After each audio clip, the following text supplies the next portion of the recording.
Hi guys, and welcome back to the On Track Mind podcast. Now this is like the first episode in like years. We are joined by the world's fastest road racer. You've probably heard his name too many times to count. Hickman, thank you for spending your time with me. That's all right, no It's problem not at the all. most exciting thing. So we are at Thruxton at the moment, and you've just done your first race. Give us like a rundown of today before we go into the nitty gritty. Okay, yeah, Thruxton's obviously been a really good circuit for myself right from I started my career actually, so it's been a really, really good circuit for me. I've been having a bit of a tough time with things in BSB the last few rounds. It's not been great. Brands was a little better, and then this weekend, same again, we're a little bit better than what we were at Brands. So finished 10th today, only 5.8 seconds off the win, so not a million miles away, and really in the group with up to 6. So 6th to 10th where I was, or actually to 12th it was, but was all together. So in a much better position. Like I say, normally this would be a really good circuit for me, so I'll probably be a lot further or closer to the front. However, coming off the back of where we've been the last few rounds, I'm content enough. Not happy, but content enough with where we are. Sailing through it. Because I was watching, and you were kind of on your own for quite a while, and then out of nowhere, like the last 3 laps, you just like got 3 places. So yeah, I mean, Thruxton's it's such an oddball track. You've really got to think about the tyre life. And it makes such a big difference towards the end of the race. And normally anyone who's fast at the start doesn't make the end of the race. So I was I knew the lap time that I could do, and I just sat at the lap time I was doing rather than thinking about what everyone else was doing. And that's why towards the end of the race, everyone came back to me. Wasn't quite enough today, but today's a sprint race. So it's 6 laps shorter than what tomorrow's races are. So by the time you get to the point you did today at the last laps, you'll be... Exactly. So I just started to overtake, 2 out of the 6 in the pack. And if we had another 6 laps, I'm pretty sure I'd have carried on going forward. So let's see what tomorrow brings. Yeah, interesting. Right, so story of how you sort of came into racing and stuff. If you want to give us a debrief, but I know in quite a few podcasts you have gone through it, and I don't want to keep asking the same questions. So... No worries. A small synopsis of how I got into racing. Dad used to race back in the 70s. Raced against Barry Sheen, Kenny Roberts, did some Grand Prix. Few name drops. Won a Manx Grand Prix, won a British Championship, that sort of stuff. Had a major accident at the end of 79 or middle of 79. Didn't come out of hospital until 81, so he was in hospital for an 18-month stretch that he did. When he came out, he couldn't race anymore because of all the body damage. So he was already a mechanic and an engineer anyway. Became development engineer and mechanic for lots of other teams, British Championship teams, 125 and 250 Grand Prix teams. All the way through the 80s and then early 90s. So it was a massive part of the Rotary Norton project as well, to end of 80s, early 90s. So I grew up around it. I was born in 87, so a little bit later. I grew up around it. He didn't want me to go racing, so wouldn't let me have a bike, even though I always obviously said I wanted it. He retired in 96, so I'd have been 9, and then moved away from where we lived because everyone brought vehicles, bikes, whatever broke down, because they knew he was a mechanic. They just brought it to him instead of the garage, and then so you'd wake up and on the drive there'd be like 6 bikes. Like, pretty much, and then my dad would just fix it, and he was a rubbish businessman, so we just kind of pretty much did it for free for everyone, but got fed up of it. So when he did retire, we moved to the East Coast because they love the beach and they love the seaside and all that, and that's where we always went on holiday. Was in the UK. We never went abroad or anything like that. We kind of caravanned in the UK. That was my whole family really are all into caravanning. Okay. Almost. Well, no, we're not gypsies, but yeah, kind of. I mean, you still live in your motorhome. I mean, I'm living in my home now, so I'm nearly there, aren't I? But yeah, we always did caravanning holiday. That was our thing. So we went to the East Coast, got away from everyone who knew anything about racing or knew what my dad could have. A whole life change. Yeah, like basically. Refresh. Yeah, so I was then about 10 by the time we moved. Kind of forgot about racing for a while. Really? And then he pushed me into football, cricket, golf, darts. Imagine you as a football, cricket player. Yeah, anything high wage, low risk, that was what he was going to push me towards. But so then, he went for the high risk, low wage. Yeah, he brought me to Cadwell BSB round actually. So his gopher helper that was a kid when he was running teams was then team manager for Honda UK, which was Castrol Honda at the time. Oh, okay. And he took me along I was probably only 11. I was 11 years old at the time, and Aprilia Super Team Challenge was running back then. Casey Stoner, Chaz Davies, Cal Crutchlow, Chris Jones, all them sort of names. And it came over the town, 12-year-old Casey or whatever it was, and I was like, 12? 12, that's me! Yeah, I'm like, I'm 11, I can do that next year. And Dad's like, absolutely no chance. Oh my God. My answer to that was I went and saved my money. I got £1 a week pocket money, That's what I used to get. So I saved it for a whole year till I had 50 Is that quid. when TVs were still black and white? They might have been, actually. Yeah. And internet was not a thing. Yeah, and saved my money till I had 50 quid and went and bought a bike without telling him, hid it around the back of the house. Eventually got found. It was an AR50 Kawasaki. Eventually got found. And then after he bollocked me, then decided if I was going to do it anyway, he would teach me the right way. Yeah. Here we are now. Yeah. So sort of coming on from that, you started in BSB, sort of like wandering through.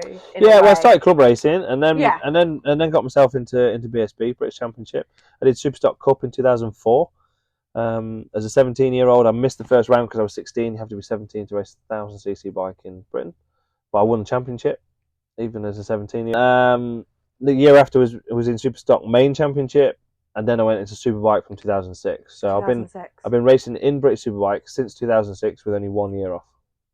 Oh my god! Yeah. So for a while you were sort of floating around, like especially around Yeah. like 2015, I want to say. There was like 14 it was, yeah. 14 before you obviously went over with Lee Hardy. Mm. And you were in with Kawasaki. That was before, wasn't it?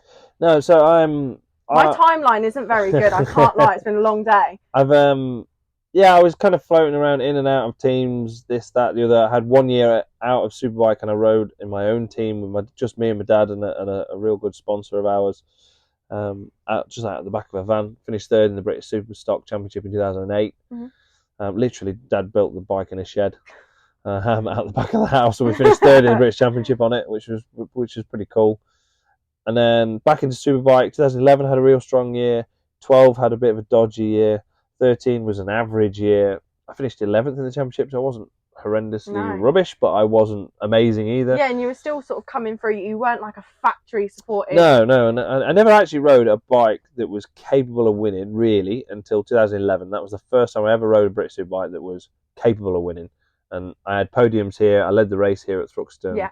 And I had a real good year that year. I think I finished 9th in the championship, but with like some ups and downs along the way, as there always is. Yeah. And then from that point onwards, it kind of all went a bit wrong with Kawasaki in 2012. 13, I rode for GB Racing Honda with Mark Smith Halverson. Had an average year, and I didn't have a ride for the year after because they wanted big money, and the big money was only to get into an average team anyway or an average bike, so you're not going to get anywhere. And I'd done all that. I'd always sat on either an average bike in a good team or a good bike but in an average team that didn't have the money to be able to push it properly. Yeah. And it was always I never had the full package. So 2014 was the first time I decided to then go road racing, mainly for the fact that I wanted to keep racing. Yeah. I like racing bikes. I don't care where it is. Go around in circles. We can go and race in the car park here. I'd be quite happy. Yeah. So, and I wanted to keep racing at a high level. I could have found the money to come to British Championship, but I was like, for what? There wasn't that motivation I'm going to behind sit mid-pack again, like not getting anywhere, spending all like I lived in a motorhome, not this one, but I lived in a motorhome. I had a load of debt from racing. I didn't own a vehicle. I didn't own anything. I borrowed a van. Like I literally had nothing. So I was trying to think, how can I still go racing? And road racing was not something that I'd really been interested in massively. I'd followed it a lot from just wanting to watch, but not been interested in racing it. Okay. And then it kind of came halfway through 13. I went to the TT and really enjoyed myself and did a couple of laps on a bike, did laps in cars, and actually understood more of the course than what I realised, because I used to play the PlayStation game loads as a kid, like loads on the PS2 game, and a lot of it sunk in. Yeah. So I actually understood a lot of the course. So then, like a little penny dropped, kind of thought, well, actually, if you really wanted to do it, you probably, if you put your mind to it, if you know all this already, you've started to do your homework. Yeah, already. Yeah, exactly that. So that was really where the penny dropped, and then because of what had happened the rest of the year, I was like, well, let's see if I can go and do a bit of road race and see if I can keep racing at a high level, and that's where it happened. I went to the Northwest that year, was the fastest ever newcomer until a couple of years ago. Fastest newcomer, obviously, at the TT until last year when Glenn went. So it stood for 8 years. That's mad. Yeah, and I did it on Stocker as well. I never rode a Superbike there, so I just rode a Stocker. And yeah, I had a good year, but off the back of that, obviously we unfortunately lost Simon Andrews. It was actually a bit of a mate of mine as well. He was riding for the Lee Hardy racing team. We lost him at the Northwest, and then after the TT, I broke the newcomer lap record, and I finished 11th in the senior on a Stocker, and people going, why hasn't this lad got a BSB ride? And like almost the fans have got behind me a little bit. Okay. And off the back of that, things then started to happen. And Simon was obviously racing in the British Championship with the RAF racing team. They didn't run anybody at Snetterton, which was their local round. Yes. But I had a chat with them. They had a chat with me and said, look, we want to keep racing. Would you like to come ride the bike? Obviously, I said yes. We managed to get some help here, there, and everywhere, and it wasn't costing me anything to go racing for probably the first time in a long time yet. Because even the road racing wasn't free. I had to pay, I had to pay my tyre bill, I had to pay my fuel bill, so it was still costing money, but it was just nothing like being here in the British Championship. And I've not looked back since. Won a race that end of that year, or at Cadwell that year, a couple of months later, and was regularly top 6 on the old Honda, which wasn't really capable of being anywhere near there. We were beating even the factory team at the time. Not looked back since, really. 2 years after that, so I finished with them in 14. We changed to BMW in 15, which was a good move. We had some podiums, went really well at the TT, all with the Lee Hardy racing team. And then I got offered a factory Kawasaki ride for the year after. So like going from 0 at the beginning of 14 to 3/4 of the way through 15, so just over 18 months later, I went from having no ride and a load of debt to being offered a factory Kawasaki contract. Right. Which was like massive turnaround. And what was your mindset? So when you were in that initial, right, with this team it isn't working, like I don't really know what to do, like I have loads of debt, like what's the next thing going to happen? Before you went to the TT to sort of be like, let's have a dip my toe in. What were you thinking? Did you think, should I just give up? Like what was in your head? Never really. I'm not a giving up kind of person. I'm not very. I'm a bit too stubborn for that. So I never really thought about quitting. Although a lot of people were like, oh, you may as well quit now. You may as well just go get a normal job and all that. And I was like, I've already had a normal job. I don't like it. What did you do before? I've done all sorts, but I was a sheet metal engineer when I first left school. Right. I did powder coating as well. Right. We're all part of the same company, which is now Evotech, who do a lot of the products that are in the paddock. That company is where I worked when I left school. I literally left school and went to work the next day because I wanted to go racing, so I needed money. So I went to work. No college or anything like that. I went straight to work to earn money. I was then a plasterer for a long time. So I did plastering, tiling, flooring, all that sort of stuff. Tradesman. Yeah, and then I did van driving for a bit for a mate of mine who's sadly no longer with us. But I was driving all over the country for him, doing charity shop work, which was interesting. Got to see some sights. But yeah, it was good fun. And then 11 to 12 really, which is when I started to actually ride bikes that were capable of being at the front of the championship. I tried to like stop the job and just concentrate on racing, because the biggest problem I had in 2011 in particular, I was finishing work at like 1 a.m. in the morning, and then on a Wednesday night, and then driving here to a racetrack like 2 or 3 hours, and then trying to compete with people who were just doing this as a job. And had the week to sort of get themselves straight. You're never going to beat them. Like, you're already, one way or another, you're already drained. Yeah. So you can never be on your absolute peak performance. So 11, 12, I kind of realised that. I was riding bikes that were capable in teams that were decent enough, but didn't quite get where I wanted. But I at least showed some potential. Yeah. It wasn't just a flash in the pan. I actually had some results like fairly consistently. And although 12 was a bad year, I still had some good results along the way. And it was after that I was like, I need to be on like making this my job. And 13 was the first time I actually made it my job. But as an average year that it was, and we didn't have the results we wanted, I've not really had a proper job since, apart from setting up my own business that I have now. Little empire. Yeah, well, trying to. Well, you're clearly doing a lot. Hickey Towers. Trying. So, my mind's gone blank. That was a lot of words.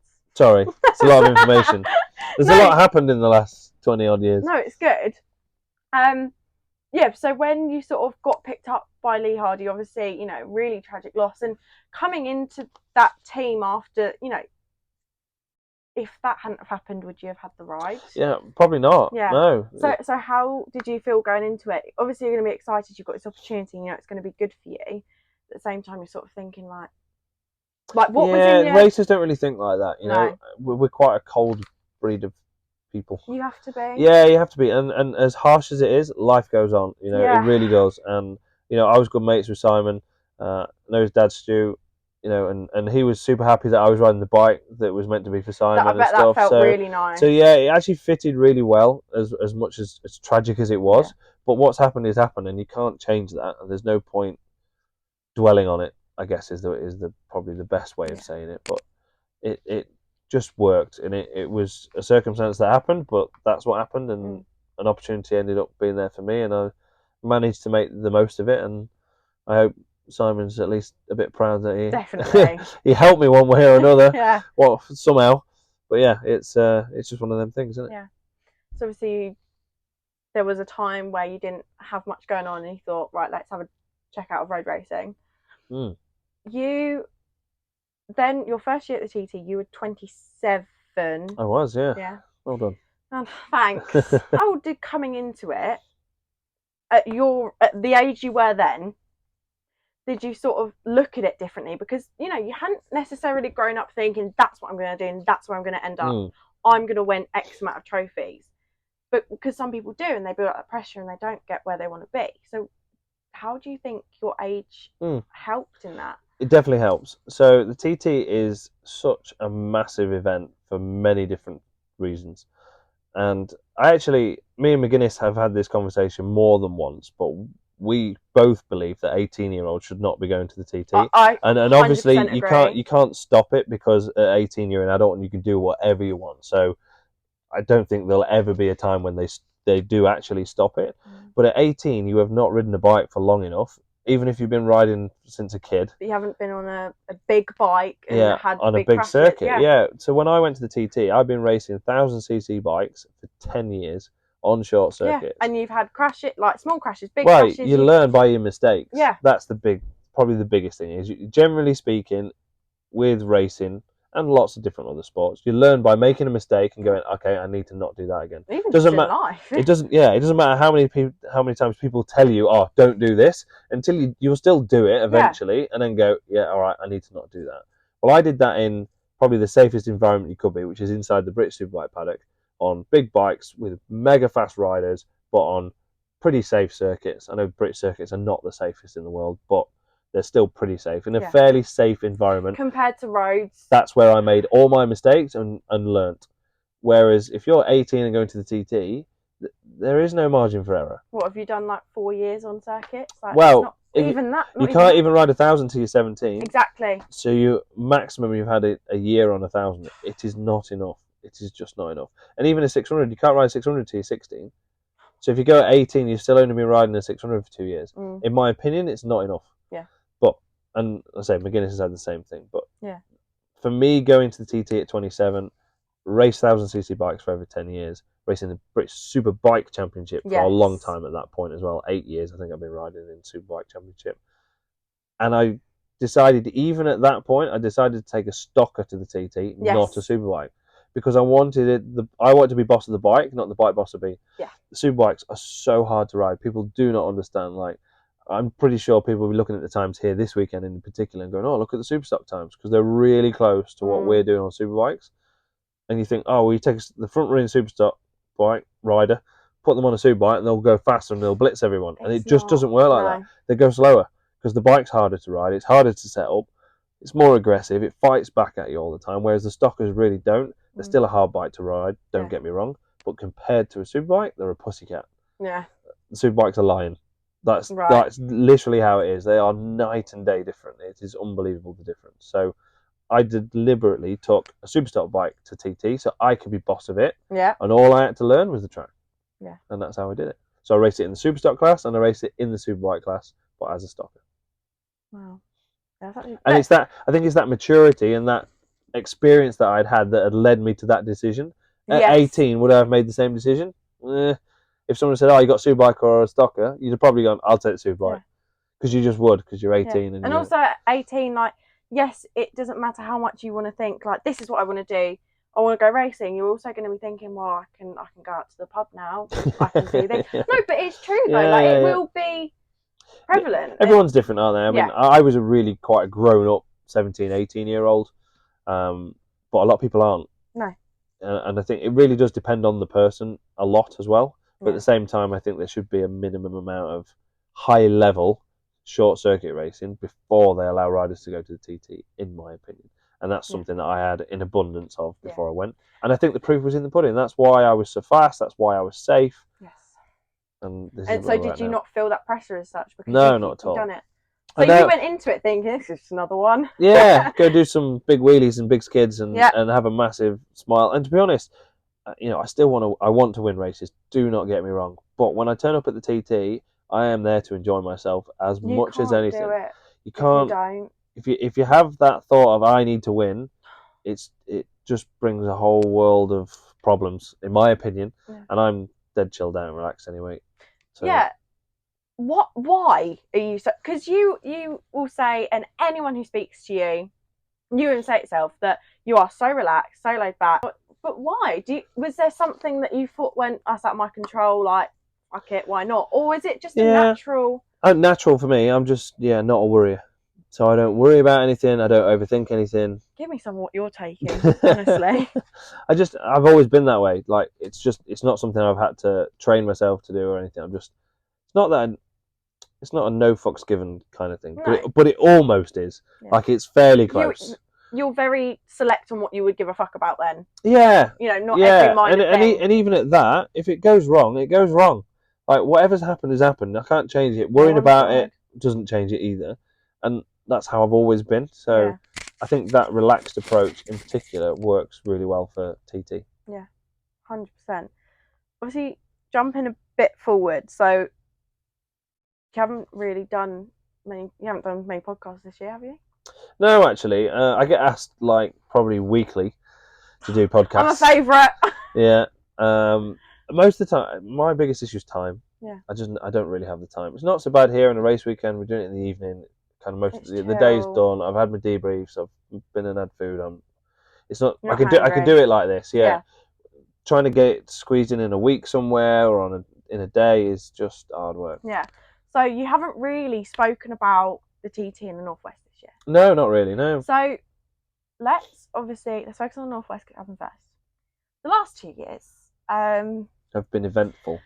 Fucking carnage. I did a last month this happened and recapped it, and I just kind of had to skip through it because it was so much going on. So obviously last year there was a Cargate. I won't ask too much about that, obviously. Yeah, it ended up in a gate as well, I think. Or was it a wall? I think it was a lamppost. I think it was a wall, wasn't it? It was a garden wall, I reckon. Fuck knows. Anyway, we're moving on from that. I actually wouldn't know because I wasn't there. Not that anybody would believe me. Thank you. Yeah, you won't believe me. Rumour mill can shut up. Yeah. It'd be boring though, wouldn't it, without a rumour? Yeah. Where was I going? Right. So obviously, then last year as well, you had the Dunlop issue. Yeah, Dunlop Tiregate. Cargate, Tiregate. Then we had Wheelgate this year. Yeah. So going into this year, and you had all that shit, Cargate, it would have just caused carnage in the team. I doubt it was a nice atmosphere. It was fine. Yeah. It was what it was. Yeah. The police were actually really good. Yeah. They were spot on. They thought it was me to start with, as everyone did. They come and woke me up in here. I was in here asleep. But anyway. What the fuck is going on? Yeah. Basically having people knock on the window, and I thought it was the team taking the mick. So I was telling them to F off, because I thought it was all my team just trying to wind me up.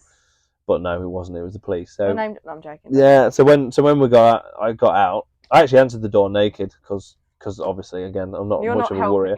And then realised, because I thought it was the team, and then realised there was 3 police officers sat there. I was like, okay, I'll put some clothes on. So, but they were all right. Yeah. They breathalyzed me straight away because obviously that was pretty much. They were like, "You've left your car," and I'm like, "What are you talking about?" I literally had no idea. Yeah.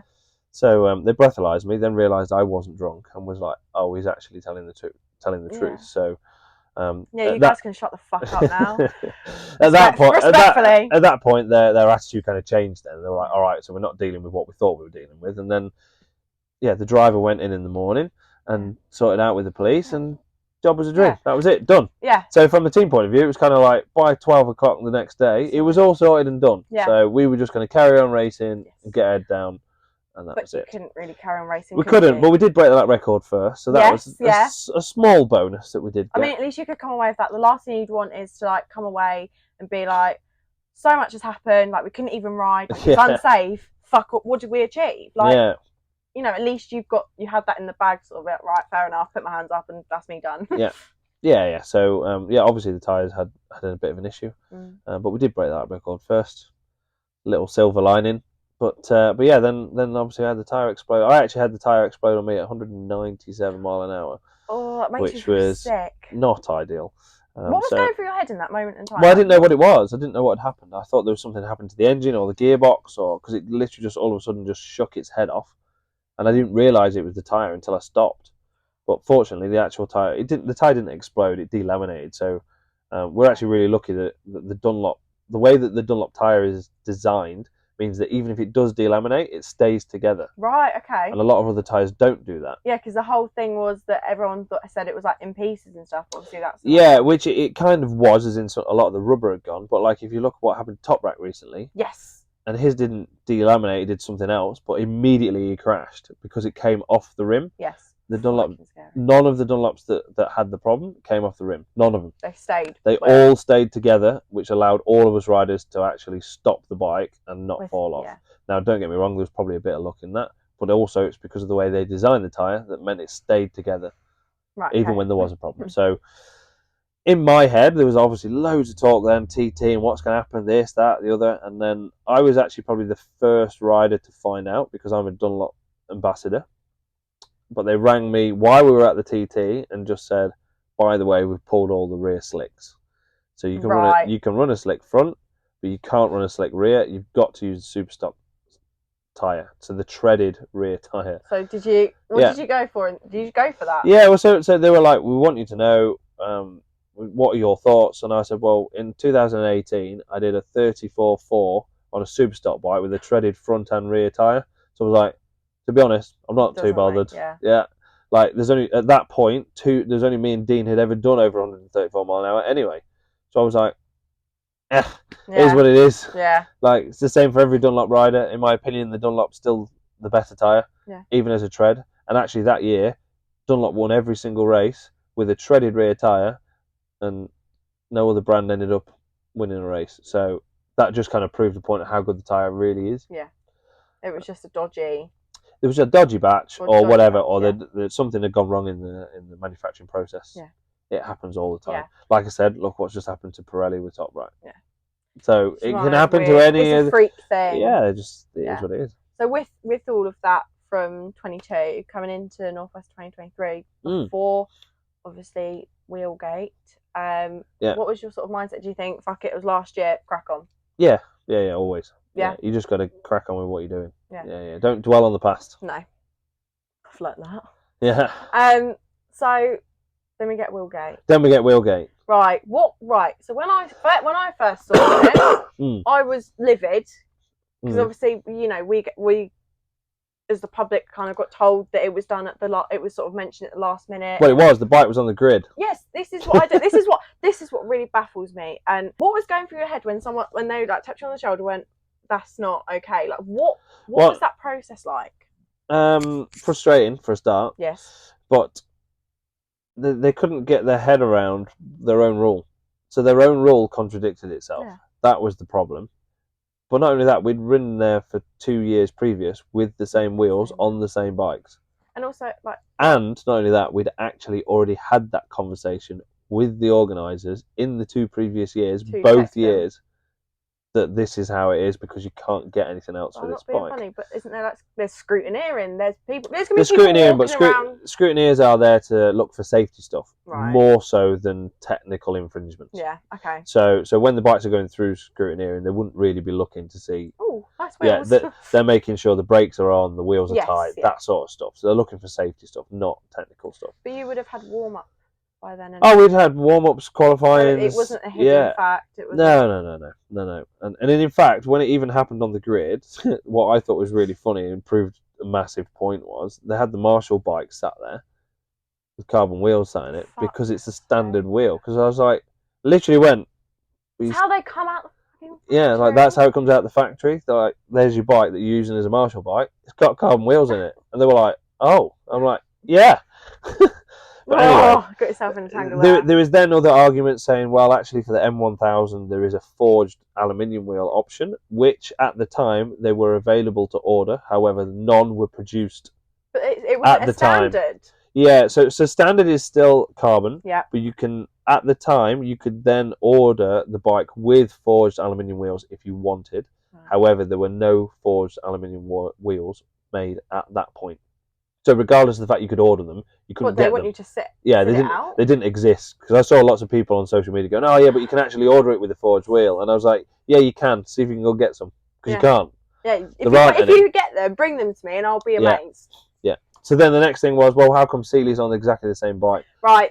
This is my exact issue. Yeah. Like, it's one. So he was on the same bike as us, but was using completely different wheels. So not standard wheels and not the forged. There's a modification happened. Yeah. And the argument was, oh yeah, but they asked if they could run them wheels and we allowed them. But you've spoken to them for 2 years. Well, they already knew, yeah. But there you go. Politics, Fia. Yeah, it's the only politics. Yeah, so obviously, Faye absolutely hit the roof as you know, she spent a lot of money to go there. And yeah, was obviously not very happy and decided to pack the whole team up and go home. And I genuinely think they thought that she was fibbing when she said that. And she was like, no, I will pack the team. If you don't let me run, then I'm packing the team up. Because I'm not being funny. You're such a big team that sort of exploded out of nowhere. It sort of came out. No one was really expecting it. And you've brought this massive fan base. Like, they've kicked themselves. People want to see more bikes out there. You know, it's not good really. But yeah, I think they thought she was calling their bluff, and she really wasn't. So when it happened, she was like, "Okay, no worries, I'll go home." So she packed up, and the truck was gone that night, and done. But you stayed because you had your PHR. Yeah, so I actually asked Faye if I would, if she was okay, because bear in mind, I am an FHO rider, regardless of anything. Anything extra. I am contracted to FHO, so she is my boss. Yeah, so I'm running obviously my own Super Twin and my own Super Sport bike. Yeah. But that's with her blessing. I have to ask her. So I just said, look, would you mind if I still race my Super Sport and Super Twin? She was like, yep, absolutely no problem at all. You do whatever you want to do. But the Superbike and the Superstock bike is going home. We're going home. So I was like, fine. Valid. No problem at all. You know, when were we in your rights? Yeah, and the Superbike was legal, as in, so was the Superstock bike. But anyway, the Superbike doesn't have carbon wheels because you're not allowed to use them in Superbike anyway. Yeah. But the whole principle was around the stocker. So she was like, no, if you're not doing that, we're taking the whole team home. So that's why the Superbikes didn't run. Because again, I saw a lot of people questioning why the Superbikes weren't out there. But the Superbikes were legal, as was technically the stocker, because the rule is you have to run standard wheels. Do you reckon you guys would be going back? I don't know. Is my honest answer. I don't know. I'm not sure. Yeah. Would you? Okay. If Faye came to this evening and was like, right, mate. No, she didn't speak like that. But she definitely doesn't speak like that. So, all right, mate. Like a deep south. I grew up in Kent. Leave me alone. I never noticed. Came bullied. Right. So she came down. She's Northwest next year. Or Macau. Which one are you going for? Oh yeah, but they're at different times of the year. You can't put that out. One or the other. Well, we're doing Macau this year, so are you? Yeah, we're doing Macau. Hell. Yeah, so we missed last year. Is that a free rider team, or is that? It might be. Oh, do you want a name drop? Can we? I don't think I'm allowed, am I? I don't know. Tell me after. Well, apparently it is going to be a 3-rider team, yeah. Yeah, because that's sort of been floating around, like on the rumour mill. On the rumour mill. We love a rumour mill. We are going to get onto the rumour mill. Like, we're going to jump a bit. This rumour mill that, if anyone knows, obviously in BSB, there's surrounding everyone and anyone. Obviously, there have been a few times there's like rumours or whatever where people like to have names in their mouths. And there's been times where you would have come up. Okay. Right. Has that ever affected your racing? Has anyone ever gone? Have you actually done that, or have you just gone, oh, fuck it, can't be bothered? Like.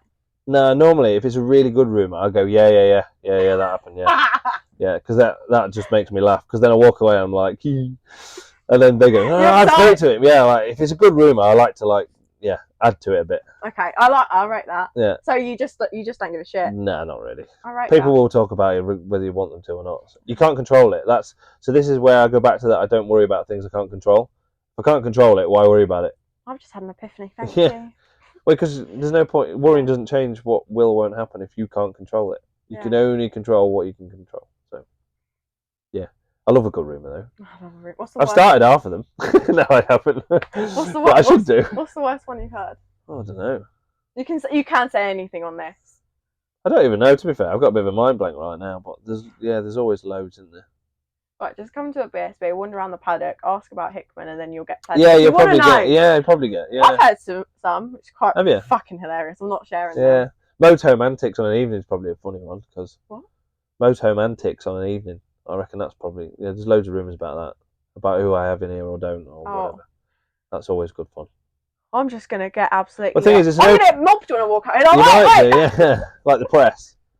Yeah. No pictures. Yeah. Well, I have an open door. Like, I have so many friends. I'm just like I never lock the door. Yeah, I'm just like, just come in. Like I've always said to everyone, like everyone who knows me, I'm like, don't knock, just walk in. It's fine. Yeah. I've always been. So it doesn't bother you. No, you just find it, enjoy it. Yeah, I find it funny. Brilliant.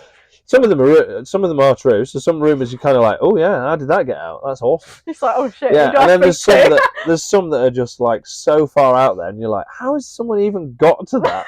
Like, it's like there's like Chinese whispers, and then there's just changing it. Like, yeah, I think that's what it is. The Chinese whispers, it ends up getting exaggerated by one person to the next, and then they exaggerate it a bit more, and then all of a sudden it turns into something it was nothing about. But yeah. I won't go into detail. Anyway, so before we go on to TT, obviously before the Northwest, I've kind of done this in weird order. Boho pops onto the scene again. All right, mate. We're gonna, you know, run a team. Yeah, we're gonna run a team. It kind of, it didn't really happen like that. No, I'm very aware. So obviously there was like the Smiths exchange. Yeah. If Faye hadn't come with a big old wallet, right? What would we have done? Yeah. Not a clue. I really don't know. No, I'm not sure. I'm not sure what Smiths would even have done either, because Smiths had been around for a long time, over 10 years in the British Superbike paddock. Spent a lot of money here. They've done so much.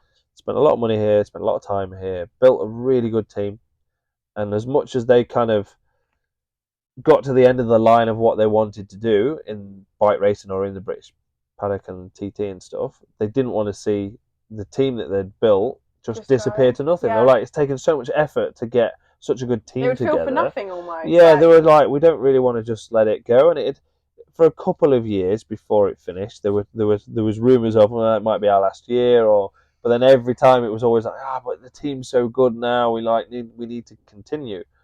Faye actually sponsored the team in 2020, so I'd raced in Macau under or with FHO sponsorship, but on a Smiths bike in 18 and 19, and then she actually sponsored the team in 2020 in the British Superbike Championship. Right. There was no Macau that year because obviously COVID and all the rest of it. Carnage. But she sponsored the team in 2020. So if you actually look back at the photos from 2020, you will see an FHO sticker on the Smiths bike. I'm going to zoom in on every photo. It looks very different to the logo that it is now, because really? she never had a logo.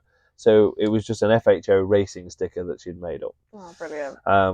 Or we made up for her, I think, actually, is how it works. Because she was like, well, I don't know what to put. And we were like, well, how do you want to... So we came up with FHO somehow, or someone did, and we made a sticker and stuck it on the bike. It was literally just an impulse like that. Yeah, pretty much. Brilliant. So because of the rumours that had come from Smiths over the couple of years, we knew that Smiths wanted to finish if they could.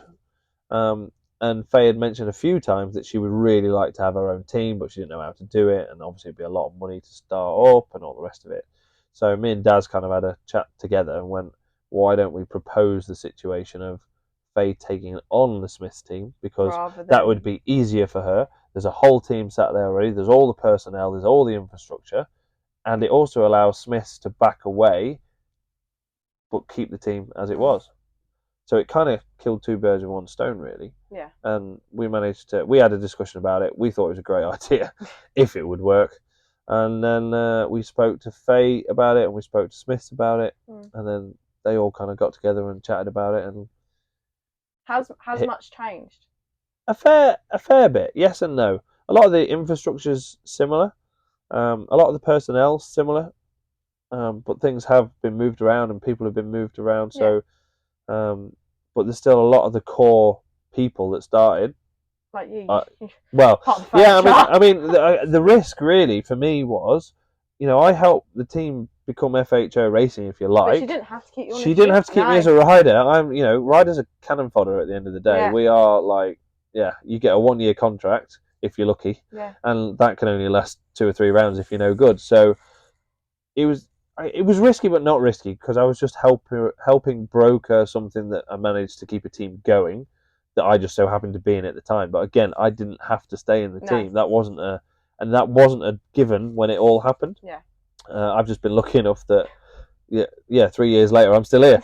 So I'm obviously doing something right. And you've been signed for another one. Yes, signed for 2024 as well. Yeah. Mm-hmm. You always asked for a fast teammate to push you. Yeah. So you've had quite a few different teammates in and out. Then Josh Brooks got signed, and he's really fucking pushed you. Yeah, no, it's been good. Well, he's been until this round. I think he's beaten me in every race bar one. Yeah, and I'll be honest, I was actually quite shocked when I saw where he was today. Yeah. How, obviously you said you wanted a teammate to push you, and you're being pushed. Yeah.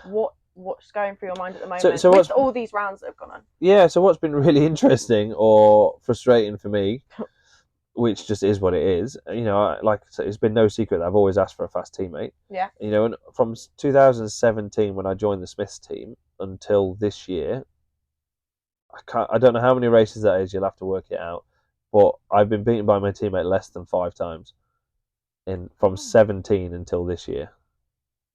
And I've been top BMW in 17, 18, 19, not 2020, in 2021.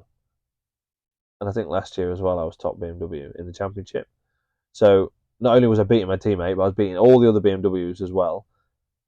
And then this year I've had a shit year. This year I've finally got a really good teammate, and not that the other riders were shit, because they weren't shit. The teammates weren't that they were shit. They were just not as fast as me for whatever reason, and weren't being able to push me. Didn't gel with the bike, or whatever it was. So many factors, there's loads. And the BMW is quite quirky. It's quite hard to understand. Fucking beautiful. It's beautiful, but it's also a beast. That's what I care about. Yeah. Sounds nice. So yeah, it's just been a bit frustrating for me that I'm like, fuck. Finally got a freaking teammate that's at the front that I can learn off, and like we can bounce ideas off each other. And I'm having a shit year. So is Josh quite open with you? Super open, yeah. As am I.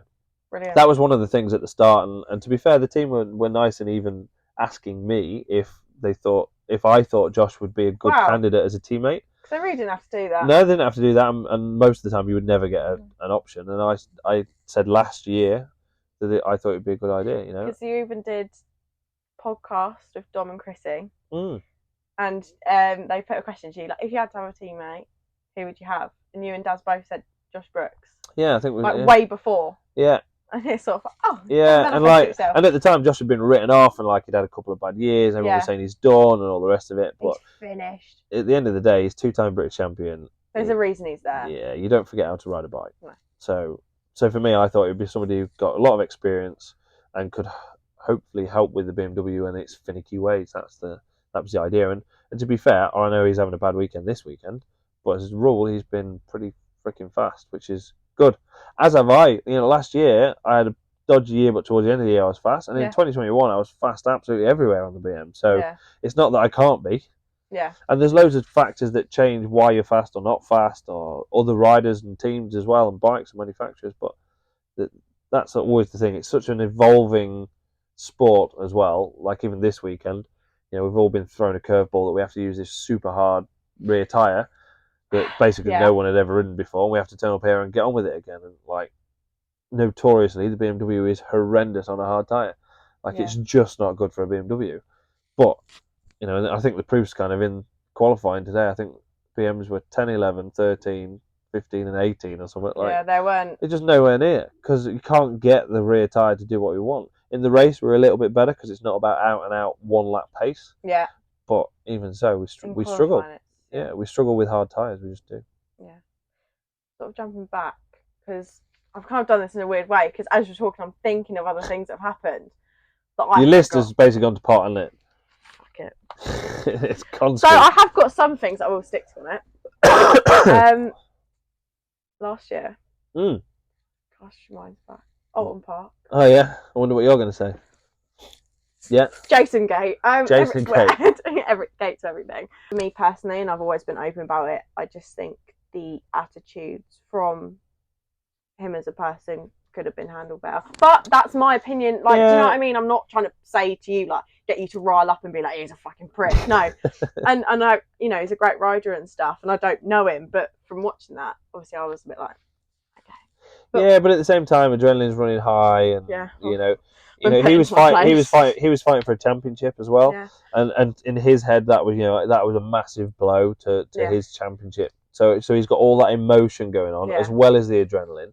You're going to say things that you might even regret later on, and I'm not saying he does regret. Maybe he doesn't. Maybe he stands by him. I mean, there were some things that he'd had said in an interview that I just like wholeheartedly disagree with. Yeah, and I listened to it, and it just made me laugh. It did make me laugh because I sat there thinking, you're just wetting yourself over this.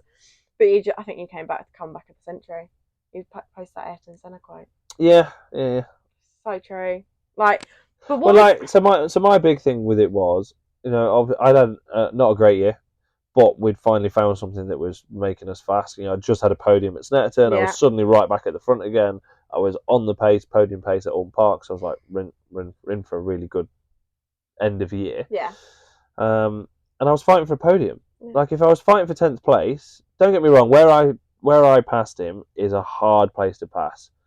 It's super difficult. You've got to be super accurate, and it's pretty damn fast. But you're also a sensible rider, so you wouldn't have done it. And I'd followed him from the majority of the race, and I knew he was weak there because I'd followed him, so I knew. You'd learnt it. If it had been for 10th place, I wouldn't have made the move. No. But the fact it was for a podium place, and that's why I was like, got to cover your own back. I'm here for me. I'm not here for anyone else. I'm here for me. I'm paid by Faye to come and race and try and win. Yeah.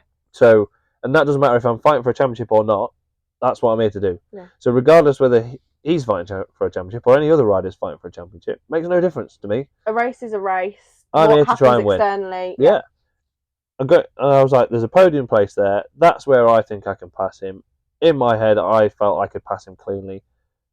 I would say it was a late move. Don't get me wrong. Yeah.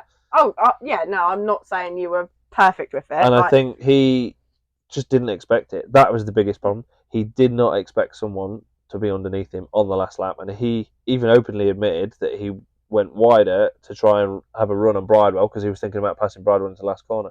I was like, yeah, exactly. You opened the door more. Yeah. So you've admitted. So I was like, thanks. Yeah. But BSB tried to they tried to do their own reasoning of why I got done, and they were like, oh yeah, but the lap before you were 11 kilometers an hour slower. And I think I even said on the TV at the time, I said I was between 5 and 10 mile an hour faster than him through that section. Yeah. And they deemed 11 kilometers an hour, which is I think 7 mile an hour or something. So I was about accurate. That was a pretty good guess. They were like, yeah, but the lap before you were 11 kilometers an hour slower through there. And I was like, yeah. And they were like, well, that lap you were 11 kilometers an hour faster, so you obviously went too fast. I was like, sorry, no. Is there a speed limit sign on a fucking racetrack? No, the difference is one lap I was following him, and one lap I was doing the line that I could do, and the speed I could do. But anyway, it is what it is. Yeah, I'm not trying to back you into corner to say certain things. No, but that's how they saw it, and that was my argument back. But they'd made a decision. It was way too harsh, in my opinion, to get thrown out of a result. But hey, it is what it is. It's all done in the past. I have absolutely no problems with Jason. Whether he has a problem with me, I don't think he has. I don't think he has, but he might have. We'll set up. Do you know what the worst thing was? And most people wouldn't have known this. The absolute worst about the whole thing is I've only ever taken one rider out before that in BSB, and it was Jason. So it was, and that was actually a completely different situation. And I didn't even, it was a completely different thing. Again, wasn't deliberate, and he'd gone down in another race, and it was years ago. It was 2016. So, but he is the only other rider that I've actually taken out in BSB.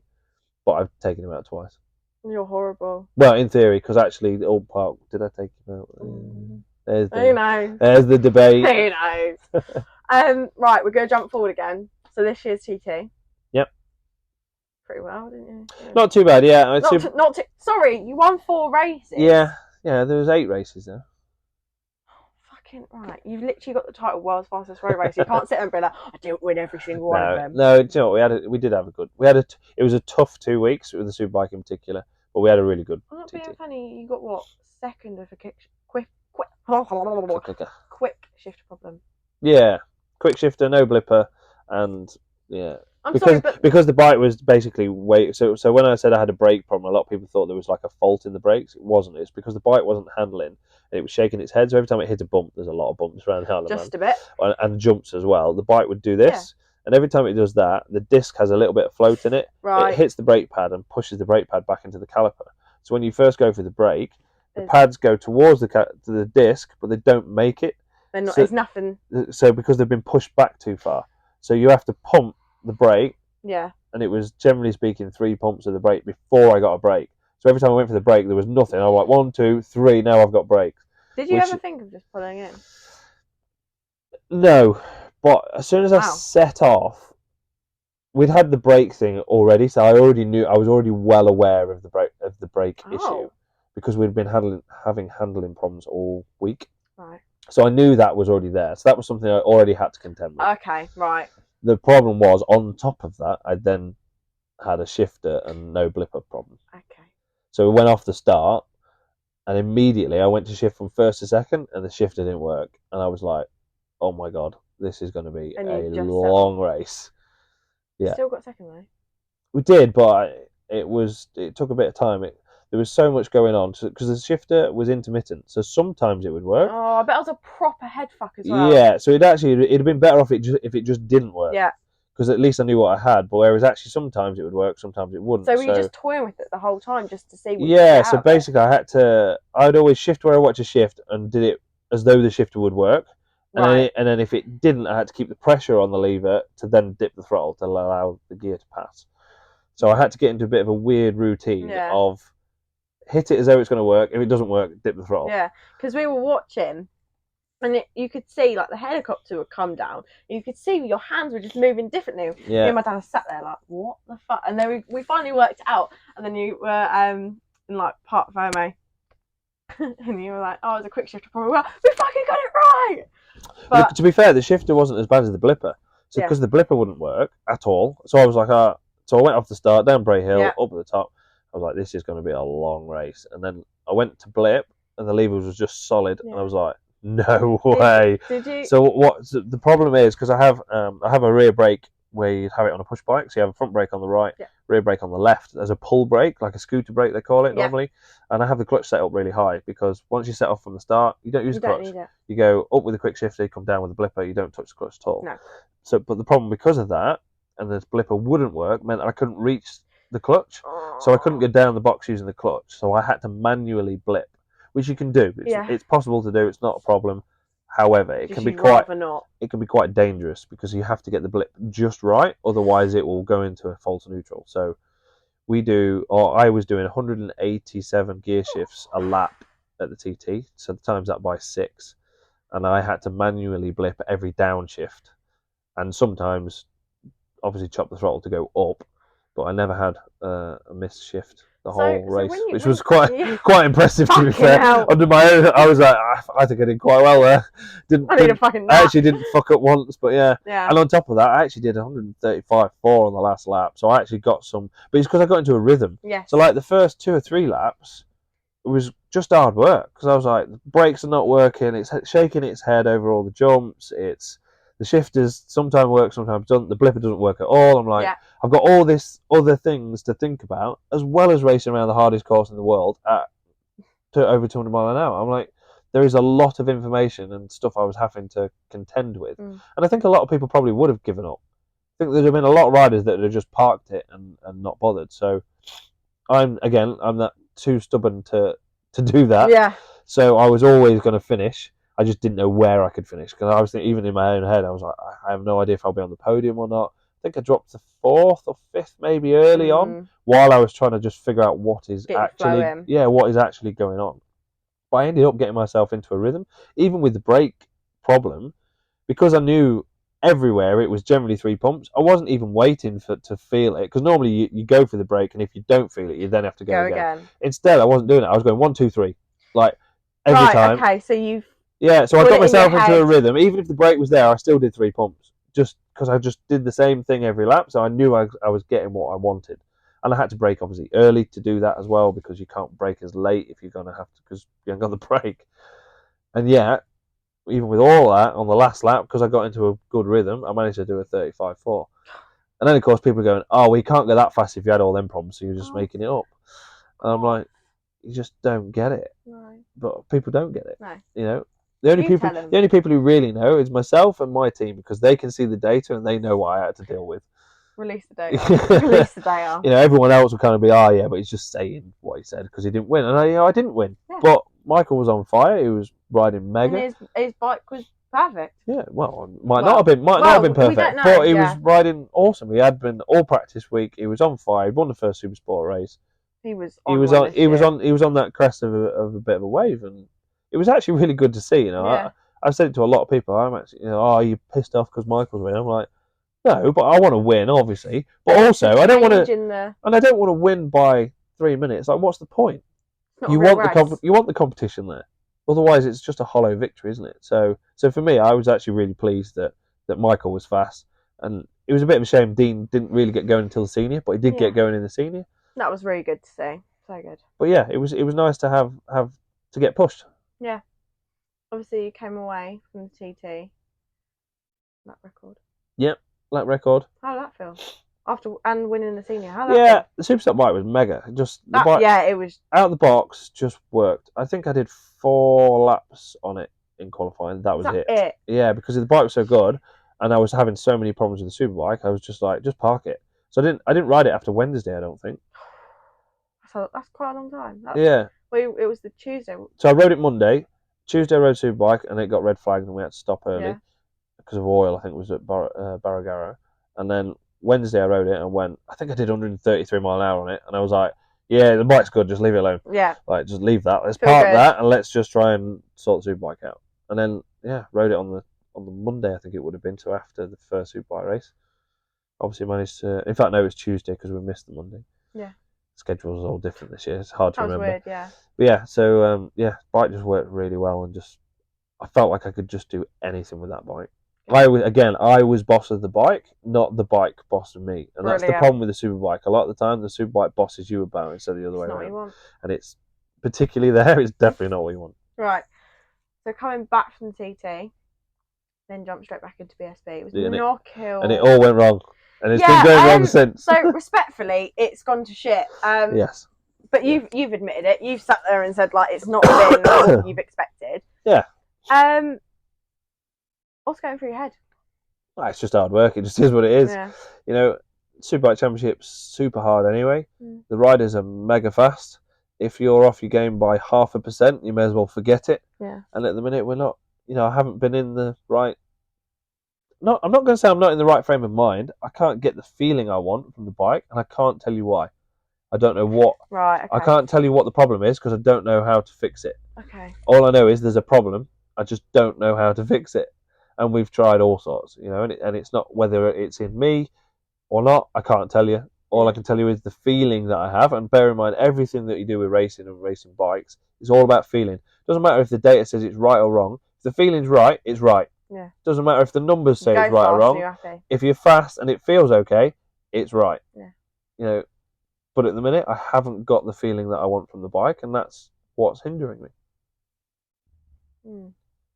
And if you can enlighten me into what that is, that would be great. Because at the minute, we're going to do a psychoanalysis right here. We're all a little bit lost. No, we're getting better. You know, I've had a couple of bad rounds. Today was a big and Brands were actually, you know, the results were not mega at Brands. Don't get me wrong. But in time, I was a lot closer. You know, Snetterton, I was at one point, I was 2 seconds a lap off, which is, I finished on the podium at Snetterton last year.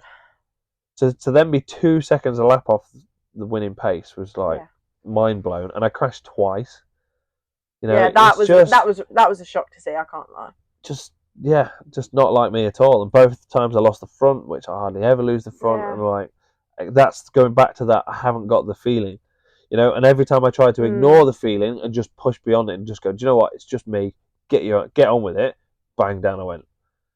So then I'm like, no, my feeling and what I'm feeling is correct, but I just need to fix it. I just don't know how to fix it. So you can't sort of work out if it's the bike or you? To me, it is the bike, but what in the bike, I don't know. And do you reckon that, I'm not trying to sit here and be like, this is what's going on. But like, do you think that sort of that feeling, not a distrust in the bike, because obviously it's built well, but they feel something off with it or whatever. Do you think in the back of your mind, just sort of thinking, well, I won't do that, without realising you're thinking it, and then holding off? Yeah, you back off, because you just naturally, you have to. You go with the feeling. Whatever the feeling is, that's what dictates how you ride. So, and like I said, at Snetterton, I tried to go beyond that and go, right, just ignore it. It's in your head. Just get on with it. Josh is at the front. Yeah. So the bike's obviously not shit. It must be you. So like that's in me. I was just like, right, just ignore the feeling you've got or what you think is about to happen, because that's what it was. I kept thinking I'm going to close the front. So then you back off, and then I was slow. And I'm like, well, Josh obviously isn't. So it got to a point where I was just like, just ignore what you're feeling, get the fuck on with it. Yeah. And as soon as I did that, bang, down I went. So I'm like, the feeling, what I think is going to happen, is correct. And it happened in the race as well. Because it happened at Silverstone, didn't it, when they changed the tyres? Oh, that was a completely different issue. No, I know. But you said before on one of the podcasts, and you said, like, when that happens, you lose confidence in it, because you're like, well, what if whenever you try to go but fast, then if you know what it is that caused it, it's not so bad. Yeah. So like, so we know what caused that, and we're like, all right, well, that's now fixed. Yeah. Won't happen again. It's when you crash and you don't know why, which is kind of what both times at Snetterton, I actually can't tell you why I crashed, because I didn't, in theory, do anything wrong, and that's the problem. Yeah. When you don't know why you crashed, that is really hard to overcome. Do you think you put a lot of pressure on yourself? Yeah, I think everyone does, don't they? I do and I don't. Again, I don't overthink it, but at the same time, I also know what I'm capable of. I know what the bike's capable of. I know what the team's capable of, and we're not where we should be, and that's frustrating. I'll go back to the word frustrating rather. No, and that's, you know, and it's really hard as a team and as a person. You've all got to keep your head up, and it's really easy to start like pointing fingers at each other and going, "Oh, it's because you're shit and you did that mistake and you did." Because bear in mind, there's always little mistakes happening, regardless. There just is. That's just life. We're all human. We all make mistakes. So it's very easy to then at that point go, oh, fuck's sake, it's because you did that. And why haven't you done this? And it's super easy to point at the rider, because that's like dead easy for everyone. It's the one that everyone sees. So you've got to, as a team, you've really got to stick together. And it's at the points where you're at your lowest, that is when you know when you've got a good team or not. You know, and I had the worst weekend at Snetterton, probably in my career, really, to be quite honest. And Faye gave me a contract for 2024. Yeah. At the end of Snetterton. So that just showed you what. It also shows that they know what I'm capable of, regardless of results and what people see and go, oh, well, he's shit now, or whatever. They also know what can happen. Yeah. And that's what people forget in a lot of racing, I think. That's such a nice feeling, though. Yeah. It's not. And it's stuff like that that then goes, you know, the team is behind me. They're not blaming me. You feel seen. Yeah. And that's all you can ask for, really, isn't it? And that's difficult to find, and you'll be surprised how many teams are not like that. Name drop which ones aren't. Obviously, the last 2 years you haven't been in the showdown. 2 years? Yeah. Was there a showdown last year? No, I was in showdown. No, I wasn't showdown last year, was I? No, I wasn't. No. Did I finish ninth? I think I was the first rider out of the showdown. I can't even remember. Been asleep since then. It was a bad year, so I didn't. It was a good end to the year. You know, I won a race at the end of the year, but it was a bad majority of the year.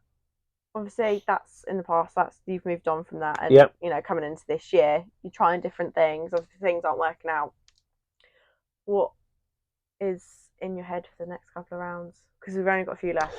Yeah, we've got 5, so we're just over halfway now, aren't we? So we've done 6 rounds. Quick. Yeah, this is round 7. We've got 5 rounds. Just got to take it as it comes. You know, championship's way out for me anyway, so you kind of like forget that. It's just race by race. Do what you can, do the best you can, learn whatever you can that hopefully you can learn for next year as well. That's the other thing. We're trying to, you know, push.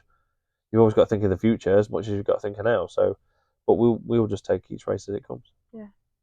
One thing I always ask my guests on the podcast is if you had to give advice to a certain group of people. Yeah. So for you, this is really hard. So if you had to give advice to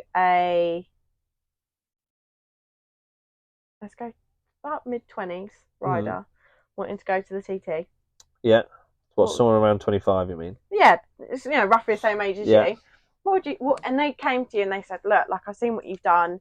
You know, this is where I'm at. You know, I've got some experience. you know, what can you do to help me? What would you say to them? What would be the one thing? Don't run before you can walk. Massive thing. And do your homework. But at the same time, though, and I've said this to a lot of, you know, even I still do laps with other riders. Yeah. Now, when Glenn came as a newcomer, I did laps with him in a car. Yeah. And like said, look, you need to watch for this bit. You need to be careful here. More because I want to keep people safe. Yes. It's not always about being fast. It's about keeping people safe. I'll always, you know, everybody that I have quite a few newcomers always come and ask me stuff, and I'm like, please. They're like, oh, do you mind if I ask? I'm like, please ask. I'm like, if you've got a question, just ask, and I'll tell you. You know, and if I can't tell you for whatever reason, I'll say, but as I'm an open book, like, and if I've got time, I'll take you around in the car. Yeah. You know, my TT schedule seems to get busier every year, but I did a few car laps with people even this year, so. Come over, can I have a lap in the car? Just we get time, it's not a problem. It's finding the time that is the issue. But I help wherever I can do. But yeah, the biggest thing is don't run before you can walk. Do your homework, but at the same time, don't overthink it.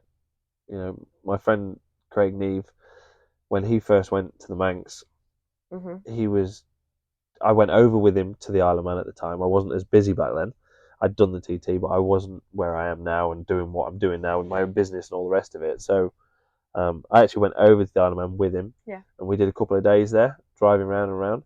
And we were on the plane going. He was watching onboards. Then we got there and he was watching onboards. And then we were driving around the track. And then in the evening he was watching onboards. I was like, mate, you are overdoing it. Like the amount of information your brain's trying to take in, you can't do it all. You can't do it. No. I was like, it literally will not sink in. So there is also an element of doing enough but not doing too much, because you've got to take up so much information and your brain can only take so much in at a time. Yeah. So when I learned the TT, yes, I did some laps with Milky and stuff like that, and I got some tips from a couple of different people. I did watch them on boards, but not loads. But when I went to drive it, I just drove it. Yeah. I wasn't thinking, oh, I need to be in fourth here and third there, and I need to brake here, and I need to mind that bump. I just went round and round and round. That little Ford Fiesta just kept going. Until you finally got a feeling of what just felt right there. I wanted it to naturally. I literally had the music on flat out, because I always have music on flat out. So you're lucky quite now that you can hear us, because I normally have the music on. But yeah, not overthinking it. I was just driving the course and just seeing it. And my theory was, the more I drove it, the more it would just sink in naturally without me having to think about it. I never did it in sections. I always did it in full laps. A lot of people do. That's how you ride it. A lot of people do sections and then they drive up and down. That's how you ride it. You don't ride it. I never. What set it into my head was when I left school and went to work. I worked in a factory. It's about 3.5 miles down the road. I know 3.5 miles not very far, but I used to push bike from home to work and back again every single day. Yeah. Once I passed my test, I then drove it every single day. I could now race a bike down that road right now, and I've not been down that road for I don't know how long. I could tell you where the lampposts are, the drains are, the jumps are, the corners. I know all of it because I just did it every day. So it became slowly second nature, even though I wasn't trying to learn it, but it became something that you just know. So that was my theory of just going round and around the TT. So I just used to get a car, fill it up with fuel, and go round and round. Man. Wow. Best of luck for the rest of this season. Thanks. You know you need it, obviously. Well, I don't know. I could do with a little smidge at the minute.